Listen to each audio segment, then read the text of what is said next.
ஜெய்சிங்,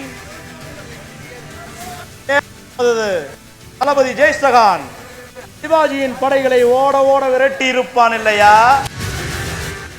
ஆமா மது சார். என்னை எதிர்த்த அந்த வாய் வீரன் தலைதெறிக்க தப்பி ஓடிய காட்சியை காண எனக்கு கொடுத்து வைக்கவில்லையே. என்ன செய்வது மது சார்?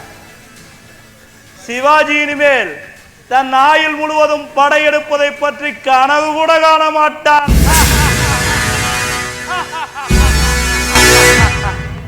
ஆமாம் பாதுஷா, போர் முரசு ஒலித்தாலே நடுங்கி ஓடுவான் அவன்.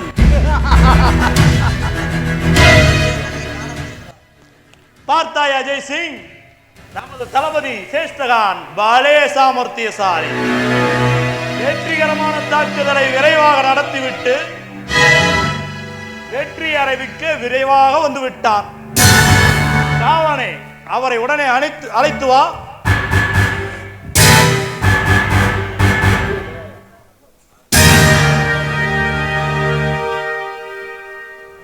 சேஷ்டகான், உன்னைத்தான் எதிர்பார்த்துக் கொண்டிருந்தேன்.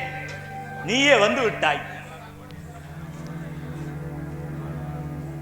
நான் எதிர்பார்க்கவில்லை. என்ன இங்கு உயிரோடு வருவேன் என்று. என்ன உளறுகிறாய்? என்ன இது? என்ன இது? உன் உடல் முழுவதும் காயங்கள். நமது திட்டப்படி முதலில் சிவாஜியை வழிமறித்து தாக்கி வென்றுவிட்டேன். வெற்றி கலைப்பில் சற்று ஓய்வெடுக்கும் நேரத்தில் கனநேரத்தில் ஒரு சத்தம் என்ன என்று விழித்து பார்ப்பதற்குள் நமது படை வீரர்கள் பாதி பேர் மாண்டிவிட்டனர்.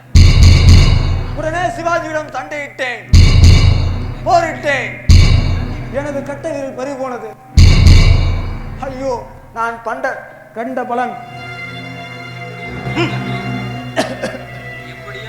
எப்படியோ உயிர் தப்பி என் குதிரை மேல் ஏறி வெகு விரைவாக இங்கு ஓடி வந்து அடைந்தேன். தோல்வி, மகத்தான தோல்வி. இதை சொல்ல உனக்கு வெட்கமாக இல்லை? உங்கள் கண்ணெதிரே வராமல் போரிலே மாண்டிவிடும் என்று நினைத்தேன்.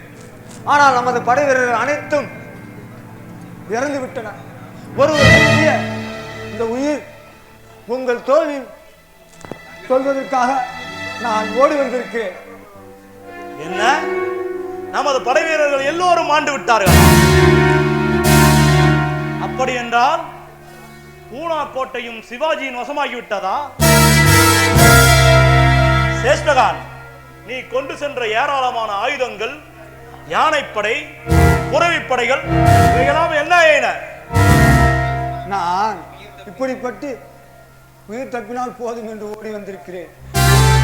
என்னை போய் கேட்கிறீர்களே. மண் குதிரையை நம்பி ஆற்றில் இறங்கி இருந்தாலும் கரையேறி இருக்கலாம். ஆனால் உன்னை போன்ற கோழையை நம்பினால் ஒருபோதும் வெற்றியை பார்க்கவே முடியாது. சிவாஜியை பற்றி அறியாமல் பேசுகிறீர்கள்.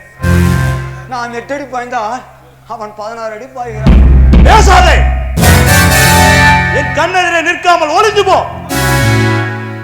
பெண்களை போல் கோசல நின்று கொண்டு அந்த புறத்தில் இருப்போம்.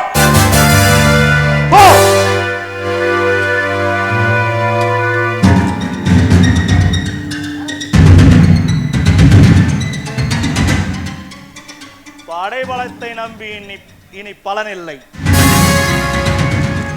முகமூடி மனிதனைத்தான் நம்ப வேணும். அவன் ஏதாவது சதி செய்து சிவாஜியை கொன்றால்தான் நமக்கு விமோச்சனம்.